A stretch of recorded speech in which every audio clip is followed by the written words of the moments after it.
Ito ay rated SPG, striktong patnubay at gabay ng magulang ang kailangan. Labis ngang ikinagalit ni Ramon ang mga sinabi ni Marites na impostor ang kinikilalang anak ni Ramon noon pa.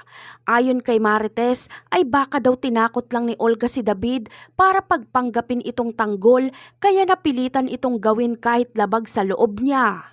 Ngunit hindi dito kumbinsido si Ramon. Ayon kay Ramon ay patay na si Olga, ngunit bakit patuloy pa rin na nagpapanggap si David bilang tanggol at binalak pa siya nitong paslangin sa ospital kung saan si David lang naman ang nakakaalam at ang mga tauhan nila. Malakas ang kutob ni Ramon na merong malalim na dahilan si David kung bakit nito ginagawa ang lahat ng yon. Kaya naman, ayaw ngang magpaawat ni Ramon sa paghahanap kay David. Ayon sa kanya, ay tuturuan niya daw umano ito ng leksyon at ipaparanas niya dito ang pinakamasakit na parusa. Nag-aalala naman si Marites sa kung anong kayang gawin ni Ramon dahil kitang-kita niya sa mukha ni Ramon kung gaano ito nang gigigil sa galit. Sa kabilang banda naman, makakahanap pa nga ng swerte si David dahil mukhang makakatakas pa ito sa mansyon.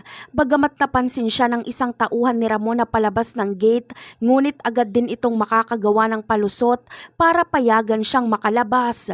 Ngunit makakatakas man si David ngayon kay Ramon ay hindi pa rin siya makakalusot sa karma dahil lalabas na din ang mga ebidensya laban sa kanya na nagpapatunay na siya ang dahilan ng pagkamatay ni Camille at sa pinagbubuntis nito. Samantala, gagawin naman ni Ramon ang lahat para makita at makilala niya naman ang totoong tanggol.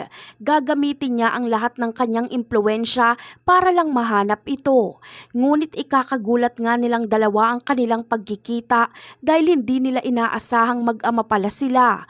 Bagamat ramdam nila ang lukso ng dugo sa isa't isa, ngunit hindi alam ni Tanggol kung paano niya yayakapin ang ama niyang minsan niya na ding naging karibal kay Mokang. At yan ang ating aabangan sa mga susunod na episode. Bye!